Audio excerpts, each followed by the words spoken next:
સુરતમાં ઝોલાછાપ તબીબોનું રાફડો ફાટ્યો છે ત્યારે ઇન્ડિયન મેડિકલ એસોસિએશન તરફથી આરોગ્ય મંત્રી ઋષિકેશ પટેલે લેખિત રજૂઆત કરી કાર્યવાહીની માંગ કરી। ઇન્ડિયન મેડિકલ એસોસિએશનના પ્રતિનિધિ પારુલ વડગામાએ કહ્યું કે આઈએમએ તરફથી આવા ઝોલાછાપ તબીબો સામે કાર્યવાહી કરવા લેખિતમાં રજૂઆત કરી છે। ઇન્ડિયન મેડિકલ કાઉન્સિલ ગુજરાત તરફથી પણ આ બાબતને ગંભીરતાથી લેવામાં આવી રહી છે। પ્રશાસનની ટીમ પ્રતિ દિવસ મોનિટરિંગ કરવામાં આવે તેવી માંગ કરી છે। જે તબીબ નથી અને ખોટું કરી રહ્યા છે તેવા લોકોને કારણે પ્રતિષ્ઠિત તબીબો બદનામ થઈ રહ્યા છે ત્યારે સ્ટ્રોંગ મોનિટરિંગ સિસ્ટમ અમલી બનાવવા પણ માંગ કરાઈ।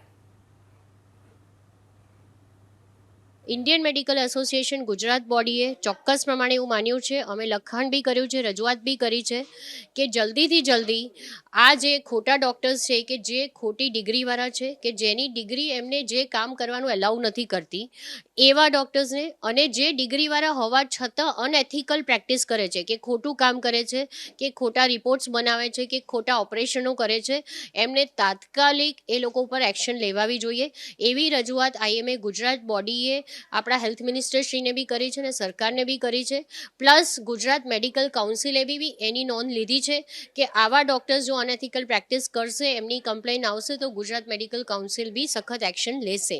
કોઈ પણ પ્રમાણે કોઈ બી રીતે ધારો કે સુરતનો બી કેસ હોય તો સુરતમાં બી હેલ્થ બોડી આપણા હેલ્થ વિભાગ છે અને એ લોકોની સામે બી કમ્પ્લેન ગયેલી જ છે અને એ લોકો બી સખત એક્શન લેશે આવા ખોટા લોકો ઉપર। આપણા દેશમાં આપણા સમાજમાં આપણા સુરત સિટીમાં ઘણા બધા નાગરિકોને એ ખબર જ નથી કે મને પેટનો પ્રોબ્લેમ છે તો હું ક્યાં બતાવું, હાડકાનો પ્રોબ્લેમ છે તો મારે ક્યાં બતાવવું જોઈએ। તો એ વ્યક્તિઓ એ આપણો બી પ્રોબ્લેમ છે કે આપણે જો કોઈ ડૉક્ટર પાસે જઈએ છીએ તો એની આપણે ડિગ્રી ચેક કરવી જોઈએ। દરેક ડૉક્ટરે પોતાની ડિગ્રી પોતાની વોલ પર લગાડવાની હોય છે, હોસ્પિટલનું રજિસ્ટ્રેશન વોલ પર લગાડવાનું હોય છે। તો આપણે એઝ અ પેશન્ટ બી એ ધ્યાન રાખવું જોઈએ કે આપણું ડૉક્ટર સિલેક્શન આપણા રોગ પ્રમાણે હોવું જોઈએ। આપણે ઓથેન્ટિક ડૉક્ટરને બતાવવું જોઈએ, જેની પાસે જે ડિગ્રી છે એને બતાવવું જોઈએ। અમે આઈએમએ તરીકે તો રજૂઆત કરતા જ હોઈએ છીએ, ઘણા બધા સ્કિનની પ્રેક્ટિસ એવા કરી રહ્યા છે કે જેમાં એમને અલાઉડ નથી તો બી કરી રહ્યા છે, બીજા બી કરી રહ્યા છે અને અમે અમારા લેવલ ઉપર ઘણી બધી રજૂઆત CDHO સાહેબને SMCમાં બી કરતા હોઈએ છીએ, એ લોકો એક્શન બી લેતા હોય છે। છતાંય આના માટે કન્ટિન્યુઅસ મોનિટરિંગ સિસ્ટમ જે કહેવાય ને કે રોજ જ એક ટીમ મોનિટરિંગ કરે કે કયા એરિયામાં કયા ડૉક્ટર ખોટી પ્રેક્ટિસ કરી રહ્યા છે, એટલે કહેવાય ને મોનિટરિંગ સિસ્ટમને સ્ટ્રેન્થન કરવાની જરૂર છે।